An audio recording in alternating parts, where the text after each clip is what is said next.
Mideast Realities, a unique half-hour highlighting the real Middle East.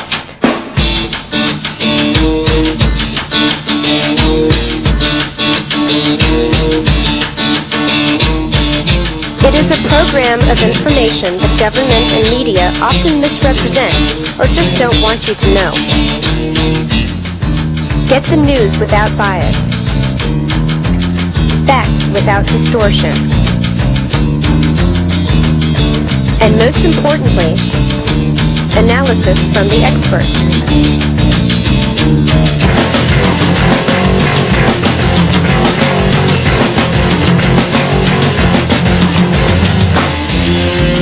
With your host and chairman of the Committee on the Middle East, Mertv Svhs Sd.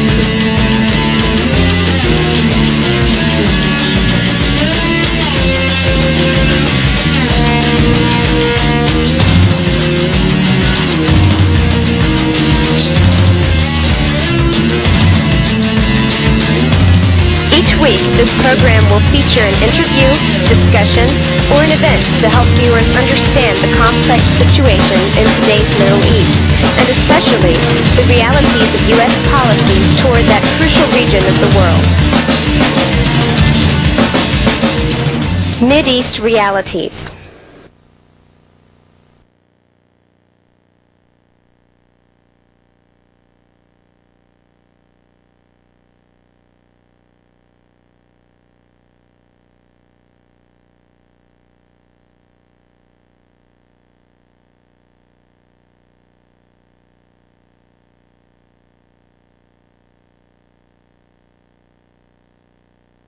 Other professional women have, however, been obliged to work in sweatshops as part of a family effort to put food on the table. They've been obliged to abandon hopes of marriage for themselves and have a family of their own, obliged as they are to support existing family members.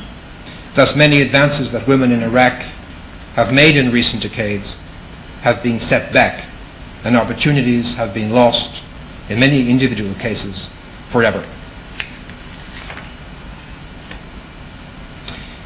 Despite the considerable coverage of Gulf War missile and bomb damage, not many people outside of Iraq are aware of the density and comprehensiveness of the damage to the environment and urban and other civilian infrastructure. Sanctions have largely prevented a reconstruction, rehabilitation of this war damage, and today the people of Iraq continue to suffer greatly from the lack of adequate electric power, now running at less than 40% of what it was in 1990. There's a ruined national and international phone communication system that does not function adequately, a loss of postal services, collapse of banking, breakdown of train and air transportation, and destroyed private and public sector infrastructure, contributing to massive unemployment and the loss of purchasing capacity.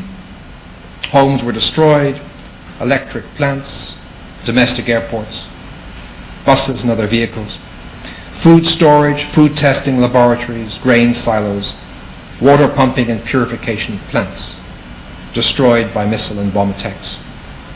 Health facilities, schools, public buildings and many stores likewise destroyed. Hospitals and rural health clinics were extensively damaged. In summary, the war damaged the entire civilian infrastructure necessary to sustain life and society. The rebuilding continues, but it is severely hampered by shortages, lack of supplies, equipment and parts, prohibited under the sanctions regime. Iraq is typical of an oil-rich economy, heavily dependent on imports of all kinds. And under existing circumstances, this of course no longer functions. The sanctions have also served to isolate the intelligentsia, the professionals, and others in Iraq from the world at large. The great majority of people today do not have access to international television or even overseas reading material. This is problematic in terms of separating the Iraqi people from the positive aspects of Western thinking, much of which remains positive towards Iraq, and the plight of its people.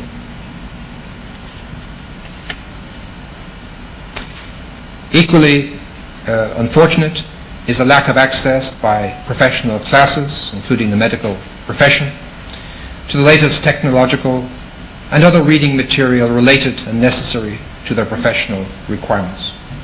They are unable to travel abroad and mix in the academic and technological settings frequented in the past. They have lost touch professionally and personally with a global network of like-minded professionals. Young people grow up without the benefit of overseas exposure and exposure to educational innovation and technological change. One of the offshoots of this isolation is alienation. That is the growth of a younger generation of men and women who have not traveled overseas, cannot study overseas, and cannot communicate overseas. They are maturing without the benefits of being aware of positive thinking with regard to Iraq and the Arab world.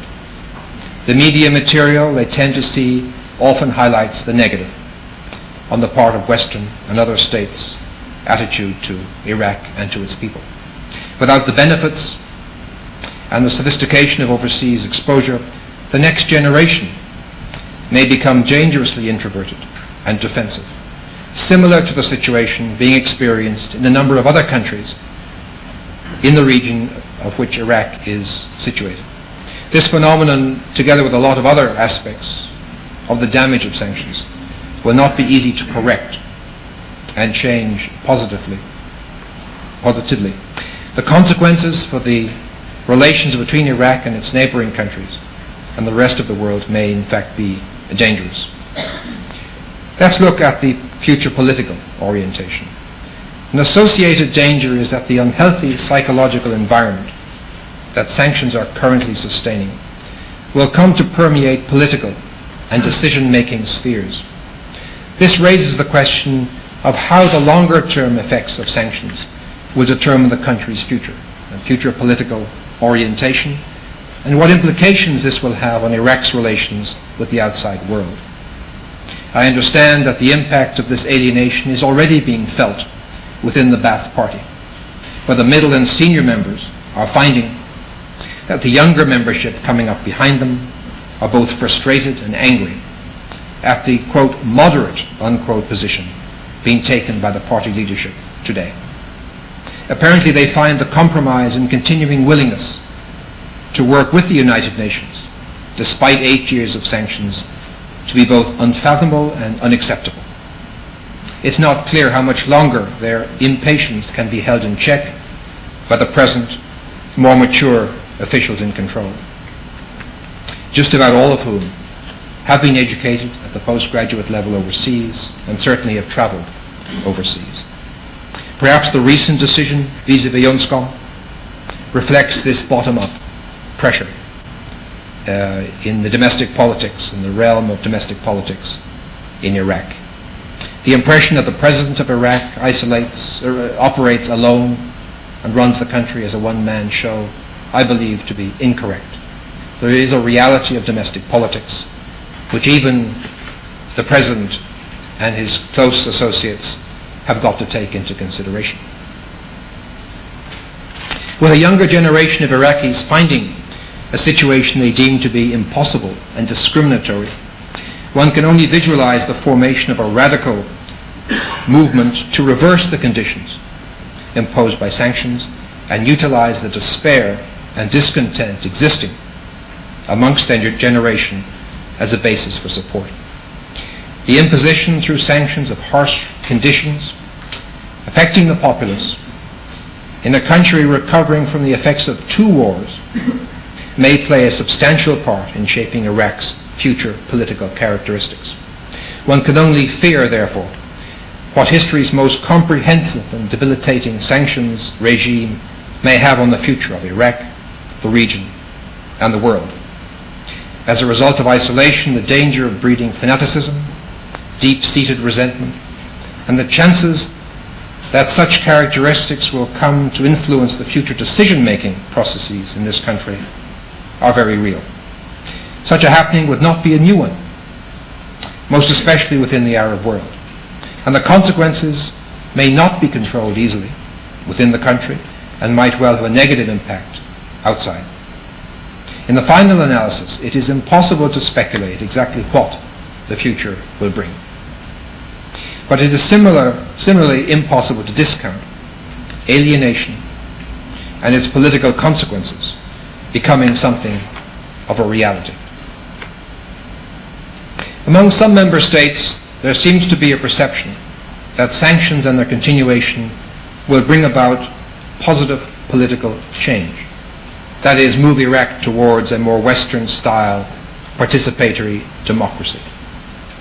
What such states do not appear to appreciate is that those Iraqis still thinking about governance at all may well be overseas or fully occupied with family survival, including employment opportunities, health conditions of their children, having nutritious food on the table, and essentially meeting the most basic needs of family members.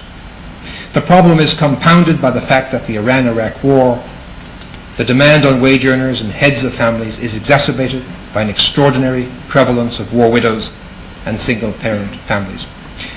It would seem that only upon the economic and social recovery of Iraq would individuals have time and possibly inclination to begin to focus on a system of government that might be more participatory, less intrusive, and one which diminishes the role of government, a near total dependency on the part of the population on government services, as is the situation at present. At the present time, it's calculated that needy families protected by the social care law has grown by a rate of 40% since 1995, underlining the dependency of the Iraqi people has been strengthened by the imposition of sanctions. Furthermore, there has been increased pressure on government-supported institutions for the disabled, orphans, the aged, due to the weakening of traditional extended family systems.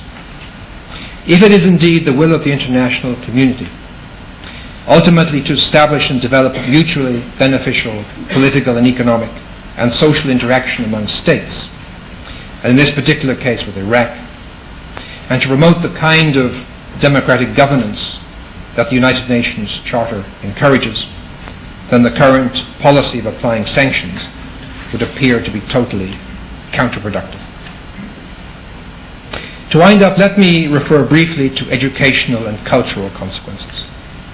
The most damaging implications of sanctions on educational equipment, such as computers, supplies, and the ineffectiveness of many educational institutions and facilities may be felt in the future as dropout rates, illiteracy rates rise, and educational standards fall.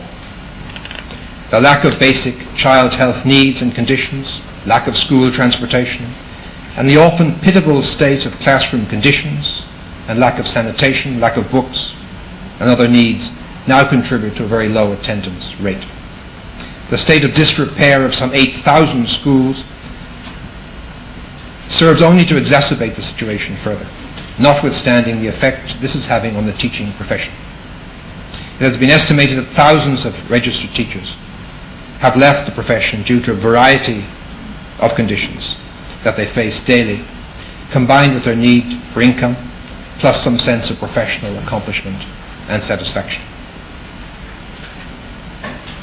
The destruction of antiquities during the Gulf War and the enforced neglect of sites throughout Mesopotamia have now led to looting and sale of invaluable items overseas.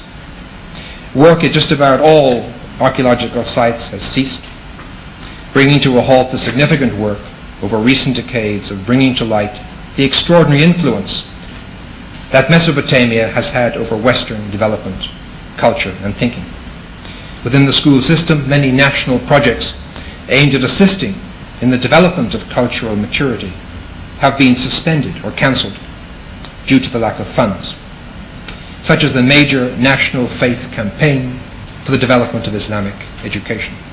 The freeze on cultural relations imposed by the sanctions regime means that study missions, cultural exchange programs, have been either restricted or severely limited. This places great impediments on Iraq's ability to develop its appreciation for foreign cultures, as well as its ability to nurture its own. Perhaps one of the only positive developments is that the sanctions has boosted the attendance in this secular society of Iraqis at the local mosque. Prayer has become one way to survive the long years of sanctions imposed by the Security Council. In summary, sanctions continue to kill children and sustain high levels of malnutrition. Sanctions are undermining cultural, educational recovery. Sanctions will not change governance to democracy. Sanctions encourage isolation, alienation, possibly fanaticism. Sanctions may create a danger to peace in the region and in the world. Sanctions destroy Islamic and Iraqi family values. Sanctions have undermined the advancement of women and have encouraged a massive brain drain. Sanctions destroy the lives of children, their expectations, and those of young adults. Sanctions breach the Charter of the United Nations, the Convention on Human Rights, and the rights of the child. Sanctions are counterproductive and have no positive impact on the leadership. And sanctions lead to unacceptable human suffering, often the young and the innocent. And as I've said already, I can find no legitimate justification for sustaining economic sanctions under these circumstances. To do so, in my view, is to disregard the high principles of the United Nations Charter, the Convention of Human Rights, the very moral leadership and credibility of the United Nations itself. And continuation undermines the global role of the United States in addition.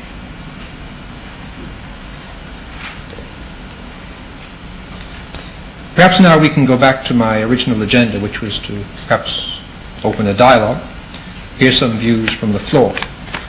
Or, if you prefer, if you wish, I could attempt to provide some clarification or even respond to some questions, if there are any. Reza, would you like to take over? What we'll do is, if you have questions, raise your hand and we'll acknowledge you, and then please stand and speak as loudly as you possibly can. Yes, ma'am. The United States over 20 years to sign the Convention on Genocide. And it seems to me that this is a perfect example of genocide. Can the United Nations tell the United States that what sanctions are committing genocide? The question is, sanctions effectively constitute genocide. The United States supports sanctions, and therefore the United States supports genocide. And can the United Nations not convey that to the United States? Well, in fact, I think that is you're raising a very difficult area. It's an opinion. Many believe exactly as you believe. They feel that the resolutions of the Security Council are the equivalent to a declaration of war. They're providing damage which is equivalent to the damage that a war situation might provide. This is seen by some international lawyers to be beyond the terms of reference of the Security Council, to constitute criminal activity, and in the minds of many perhaps to constitute genocide. But I don't think it's for the United Nations to lecture Washington. That is not a UN function. But you are, many of you are Americans and have influence on Washington through your congressmen and senators, and that's the role that I hope you will play. Because domestic politics runs perhaps all the countries of the world, and certainly, in my view, this one. And I think if the United States is to change its policies, assuming there is a policy towards the Middle East, the Gulf region, and Iraq, it will have to come through vested interest, through the domestic needs of domestic politics, the needs of domestic politics. So I think that's the role for you. It's not the role for me, who, after all, is a foreigner in this country and a guest in this country. Yes, sir. The United Nations, as I recall, was created with the idea so there would never be another Hitler, never another world conflagration. And yet it seems in this catastrophe that the United Nations is the Hitler because of their insistence that Iraq doesn't have a legitimate right to defend itself, to have weapons which Israel and the United States has. Can you think of a way, short of total abolition of the United Nations, which I favor, to reform the United Nations in such a way so this Hitler, this tyrant never rises again, and so this atrocity against Iraq is reversed and so it can never be repeated? Let me define what is the United Nations. The United Nations is an intergovernmental organization of member states. It's the member states that determine policy. In fact, it's the member states only of the Security Council which have determined the imposition of sanctions on Iraq. So it's the member states we've got to look to, not to the Secretariat of the United Nations itself. Now, you may feel I'm speaking defensively as a 30-year veteran of the United Nations Secretariat, but in fact that is the reality of the situation. The Secretariat, the Secretary General, is required to carry out the instructions of its member states. Now, I tend to perhaps agree with you that the end result of the decisions of the member states has created this appalling situation, and something needs to be done about that. Again, the influence on member states and their role in the United Nations has got to come through the electorate, the voters who put people into power, who create these foreign policy situations and who make determinations through the United Nations. It's a homegrown problem. It's got to be solved from within. If I can ask you to keep the questions short and succinct so that we can have as many people ask as possible, that'd be great. In the back, the woman in the back. No, sorry. Yeah, last year we had a similar crisis, and at the last minute, U.S. decided to not bomb Iraq. Last year there was another time when there was a council meeting at Ohio State University. If you remember, I was live on CNN. Actually, I was in that meeting, so I'm curious. I was just curious to what extent did it affect on the U.S. policy, because sometimes you feel like we actually made a difference, but sometimes you feel like we are being naive thinking that way. So, to your knowledge, to what extent was that council meeting really important? Also, to what extent was it Kofi Annan's personal initiative at that point, which prevented another attack on Iraq?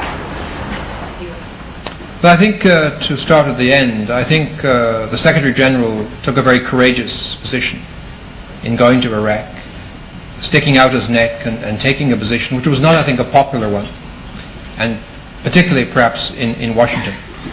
But I think he felt strongly that, and I think he believes sincerely that dialogue, communications is preferable to any other solution, particularly one of missiles coming in from the Gulf, which I must say, for those of us living in Baghdad at the time, we firmly believed was about to happen. I myself was evacuating people, I recall, just before the Secretary General arrived. Now, whether that town meeting had impact, I very much hope it did, and I think that sort of occurrence has got to be repeated again and again and again. And the model that comes back to mind, and I'm not sure I was even living in New York at the time, but the pressure on President Johnson that came was a groundswell of bottom-up abhorrence of the Vietnam War and the cost on all concerned. Certainly had dramatic impact. And I think this can be done again. I think there's no substitute for the people of any country speaking through its elected leaders to create change and change policies. Furthermore, we've seen in the past that when it suits member states to dramatically change a policy, it can happen very quickly. One thinks of China, how quickly the position changed vis-a-vis China. So I'm always optimistic that the occasion will arise and policies will be changed. In this case, we don't have any time. We're losing thousands of Iraqi children every month. That reference to one dying every 10 minutes is a horrifying thought. And that requires immediate action. So I think all of you who have a possibility to make a difference must do so. And in that vein, we once again welcome you to fill out the postcards later on. Yes. You spoke of compromise.